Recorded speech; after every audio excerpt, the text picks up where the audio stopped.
Hello, this is Margaret Ajibode, the STEM Positive Disruptor, and I have a special guest on Mia's conversation, which is Roberta Moraes. She's a water resources engineer, and she's going to tell us about herself. We're celebrating her.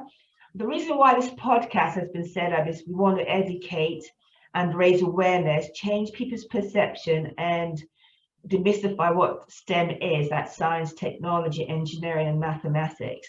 We want to bring the public into our domain, and we want to also show the diverse roles that we have within the profession. And Roberta is a prime example of that and her role. So she's going to give us more about that. So welcome, Roberta. Thank you very much, Margaret. Okay. It's really nice to be here. Thank you. So please tell us more about yourself and what you do and your journey. Thank you. Yes, so I'm originally from Brazil. My background is in environmental and urban engineering. Currently, I'm living in the UK. I live in Bristol, and I work for Jacobs as a consultancy company. Before that, I was doing a master's degree in marine environment and resources. So I have been living in Europe since 2019, and now I work at Jacobs as a water resources engineer under the flood risk management team. Okay, so tell us more about what does a water resources engineer do, and how does that involve with the climate and everything else? We have a various team, like a diverse team, because our main team is like water catchment management, and under it we have people working with river engineering, with flood risk management, with water science, modeling. So we do everything that is related to water and water resources management, including flood risk, which is the part that I work at. So what we do in the UK is to support our clients to mitigate flood risk.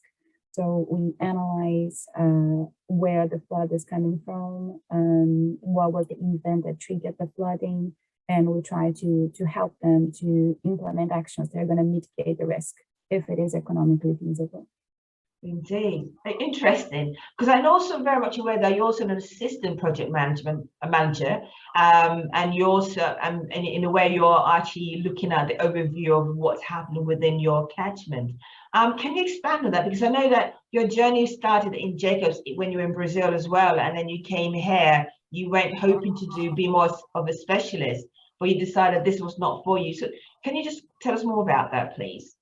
Yeah. I used to work for Jacobs back in Brazil between 2015 and 2019 before I came to Europe to do the master's. And I left the company because I wanted to be more of an expert in a specific topic and narrow down my knowledge. And then, because when I was in Brazil, I was working mostly with water resources and project management. Like my main role there was to be allocated at the site, and I was supporting the client in, it was a water and wastewater client. So we were supporting them into directing their resources into the investments they had to do to meet some contract requirements. And then I was like, but I want to be more specific. I want to be an expert. So I came to Europe and I rejoined Jacobs under the water team again. And at some point, I realized that I really like to work more generally speaking. So literally understand a little bit of a lot of topics instead of being an expert in knowing everything about just one thing. So I'm also working as an assistant project manager, soon to be project manager at some point. And I work as an APM in a major flood risk program, asset management program in London, because we are looking into raising flood risk assets and analyzing how we can better respond to climate change. But in that project, I'm mostly working as a project manager and assistant project manager. So I overlook how we deliver those projects, which is also very interesting, very nice, because my background in water resources and environmental engineering helps me understand what needs to be delivered. So it does make me a better assistant project manager to having the knowledge in the technical part. Indeed, you're so right. And this also shows that, again, that as an engineer, you don't have to only be technical. You can also diversify and do much more than, and you're a prime example. You actually call it a general engineer, where you have an overview of what's going on within the project and how, in relation to water engineering, and how you relate to, how do you deal with the climate change issue. So what are the key things that are happening? So yeah, what are the key things that are happening in order to combat this issue? Because it's a big issue, and we have to be very proactive to make sure we don't make it worse, but actually puts in some mitigate the issues, so we can actually manage it much better than we have done before. Yeah, exactly. Like nowadays, after so many years of research, we know that the traditional approach is not going to be enough to mitigate climate change and its consequences. So we are always trying to incorporate more nature-based solutions into our projects, which is something I was doing before Jacobs as well. And during the master's, I was also working as a nature-based solutions analyst. And right now, it's a bit difficult. Sometimes it's challenging to incorporate only nature-based solutions, because it's still a novel, and there are some things, some areas like London, for example, we cannot risk using only nature-based solutions. So we are still looking into the traditional engineering approach to use like barriers and walls and other like concrete assets. But we are also looking into using salt marshes and natural ecosystems in order to face climate change, because we know we need a combination of both to preserve the environment and to protect our assets. Of course. I mean, that, you know, you made a good point. It's not about, yes, we do have the tradition, and we also have the nature. I mean, it's about combining. It's looking for the best solution for the situation we're facing. And that's what we should really be looking. We should always be aware of what is needed and do what we need to do. So based on that, thank you so much. Based on that, what do you think would be, from your perspective, because again, I know you've been working for a few years now, as the good, the bad, and ugly of your industry? I guess at this point, especially after pandemic, during pandemic, we are still in a pandemic situation, it's budgeting, because we don't have enough resources to do everything we would like to. So we have to work with very constrained budgets, because a lot of the public resources had to go to help people cope with the pandemic. So I feel that if we had more resources available, we would be able to innovate more. But at the same time, I also know there are funds directed towards innovation. So even within the company, we are always trying to do our best to innovate and to get people's knowledge and research, combine them and try to apply them in our projects. So again, I would say that the worst part right now is actually having the resources to achieve the potential we know we can. But like our client, it's not their fault as well that our clients don't have the budget, because everyone is struggling right now. So we are all in the same boat, I guess. Indeed. And so from your perspective, as your role in your job, what would you say is the enjoyable part? Because, you know, we all have passion. And I know you're very keen and very passionate about the environment and everything else. So based on your working environment and what you're doing and what you're seeing happening, what would you tell me is a very fantastic, good thing for you from your perspective? I think it's my perspective, like that changed over the years. When I started studying engineering, I thought I was going to be very technical person, as I said. And I feel that engineering is much more about solving problems. So like if you have a constrained budget, but if you have a problem to do, you have to get creative about it. Very much so. Yeah, so the thing I love the most about being an engineer and being passionate about the environment is always trying to cope with the problems in a way that we can deliver stuff within the budget as fast as we can, but with the quality that is required. So I think being an engineer is being creative, being open-minded, and like you have to have good problem-solving skills. It's like the main thing, more than knowing how to calculate stuff. At least in my perspective and the role I do, because I'm not a designer, of course. Being a general engineer is much more about solving problems than about anything else. And that's the thing I love the most about it. That's good. You know, and it's just quite nice because again, what we're saying, we want to bring the public into our domain. We want the public to see what we do and the enjoyable part. And we're not saying it's all, you know, there's a mixture. We have the good times and the bad times. You talked about because of the pandemic, the budget is not as great as it was with the issue, but you understand it. But also being an engineer or a general engineer, actually an engineer in general, you have to be creative, because you still have to produce the solution to combat the issues that we're facing every day. And your clients are expecting you to be able to produce a solution, even though they don't have the money. So in that respect, I do appreciate it. And it's also, you enjoy what you do. I mean, and also you're living your world because you're very passionate about the environment and how you can improve on how we live in our world and climate change, and how to mitigate that issue where climate change is concerned. So based on your experience, and I know that working in Brazil and then working here, do you have many females working in your industry? Not as much as I would like to see, for sure. Okay. Especially in positions of power, I guess. At my company, we are like quite balanced, and we are very concerned about it. But I guess promoting STEM as you do is extremely important, because when I was a kid, I was lucky that I had my grandfather telling me, you should be an engineer because engineers make a lot of money. And I'm like, okay. Why That's not necessarily true, but that's true. Maybe it was back then when he told me that, like 1 to 5 years ago. So I had someone supporting me to become an engineer and work with STEM professions. But it's not always the case. We have a lot of young girls that are not as supported to pursue the career they actually want to, and like having all the cards. So I feel that as a company, we are trying to promote STEM more as well, because we need more women in the work environment, because it's not about having women or having men, it's about having diversity, a diverse, like diverse thoughts around. So we have to have everyone's perspective.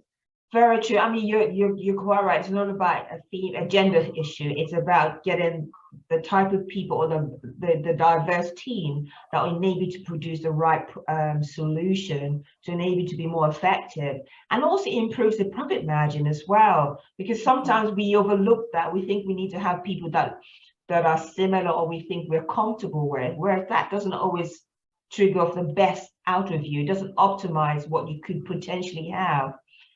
And so thank you so much. And yes, and I'm so grateful that your company is also thinking about ways of attracting more females into the industry, especially where engineering is concerned, because I think sometimes because they don't see people like us or people that they can feel comfortable with, they prefer to go to a place where, or go to a profession that is they feel I can at least be more comfortable in itself. So that's good. So based on your experience, because I know the environment is very key and very passionate about you, and I know that there are things that you yourself would like to see happen.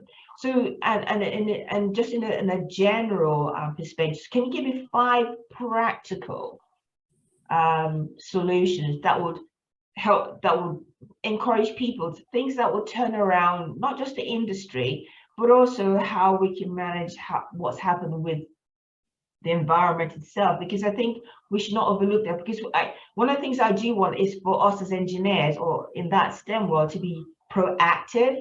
We have to think out of the box. And one of the things I would love to see is I want solutions that we can send out there, so that industry, so that the school education system, the government can start talking about it, and then the media can then portray or tell the right story, rather than telling the story that is just going to bring everybody down, but change the flip on its side. So if you can please give us 5 practical solutions that you feel that will make a difference, not just from the recruitment side of bringing people and retaining, but also from a general perspective where the environment is concerned. I'll try to. That's okay. I guess related to my work and the things I do. I guess people should be more participative, like people should get engaged with the cause. So I would say that the first thing that everyone should be more concerned about is like, where does your water comes from? And where does it go? You know, because I feel people often take it for granted, the water resources in general, and everyone should be aware of the where it comes from and where it goes. So this is something that I personally want to do. Like I want to try to go to schools and like promote more the treatment of water, and so everyone is aware of it. Second, I would say we should all be more concerned about waste and reducing waste in the source, because unfortunately recycling is not as easy and cheap as we think it is. So although we should recycle and we should keep trying to do our best and innovate with materials and the procedures to recycle, we should also be concerned about our consumption habits and what are we actually doing with the environment? Like what are we consuming and do we need those things? I would also say, I don't decide to so far. I guess we should also, as parents, family, and like when we are around kids and teenagers, we should also do what my grandfather did to me. We should put all the cards on the table and tell them they can be whatever they want to be, and be very clear about what we think, but always give them a choice and not put kids in boxes based on their genders. Because this is something, it's very important for the future. We are seeing like STEM professions being needed every day, and we need everyone from everywhere, and we need diversity. Can I name only three? Because now I cannot come anything. No, but you know, it's true, because I think in a way, what people don't know is that we had this conversation before, and we had some technical issues. And one of the things you also, and one of the things you did say, remember what I said before. it's okay. But one of the things you were saying is about the passion you have, always, you know, because you're passionate about the environment. You want to bring it, you want to be a change, make that change, I mean, be the difference in your environment. And then, you know, it's also about, you talked about the young people, parents, and not, as you were saying also, that not everyone would have the opportunity to have their grandparent or parents who know, because unless they have that information ready available, they can't really make an informed decision, or they can't really help their young child coming up, or for females. And as you're saying, diverse teams. So these are key elements that I think we need to address, and we need to change and flip it on its side. So you know, because I just want them to know that you're very passionate, because I always remember to say it's about knowing yourself and knowing what you want, because you started off technical and you realize that you want much more than just being a technical or a specialist. You want to be more generic, and that means you decided to go into that project management role, which gave you an overview so that you can you know the different elements that will help you to produce the right solution. So I read a phrase these days. It was like, we need more people who are passionate about the things they do, because these people are the ones that are going to make a change, make a difference in the world.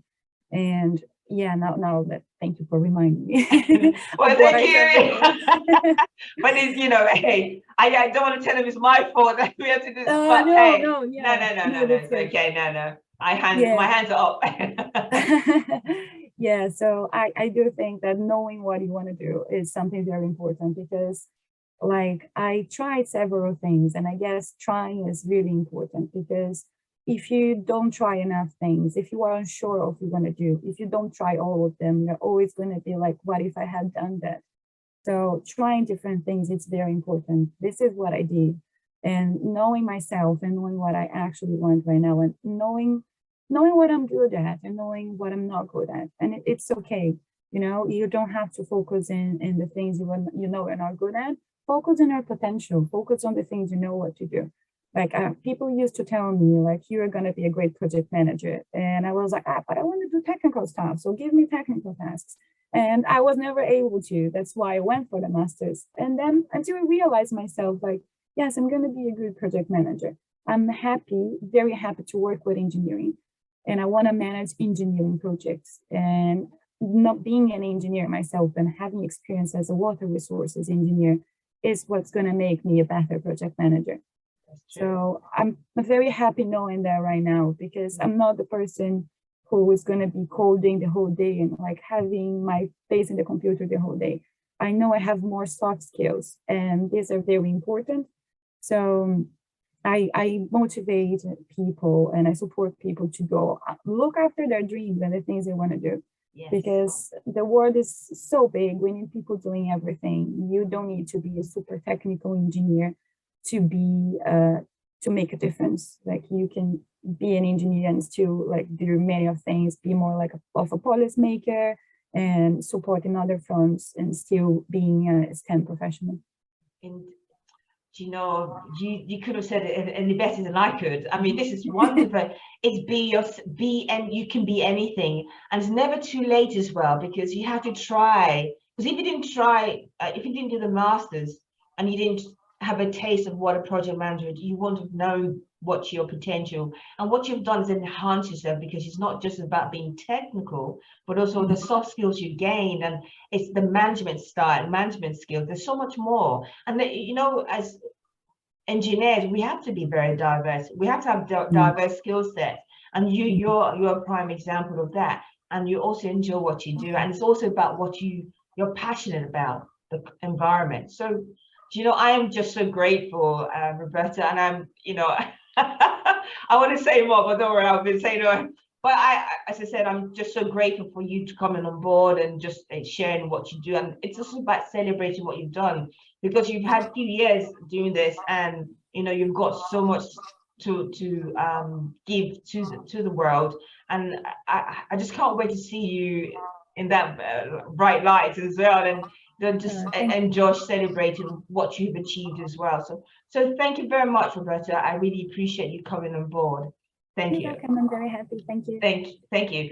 This is again another episode of Mia's conversation, and we've had with Roberta Moraes, a water resource manager, an engineer, and she's also an assistant project manager as well.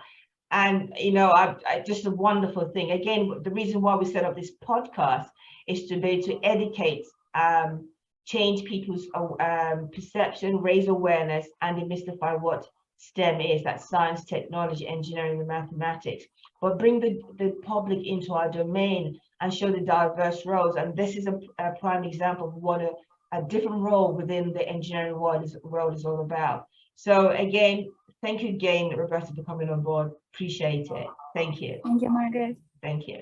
Thank you.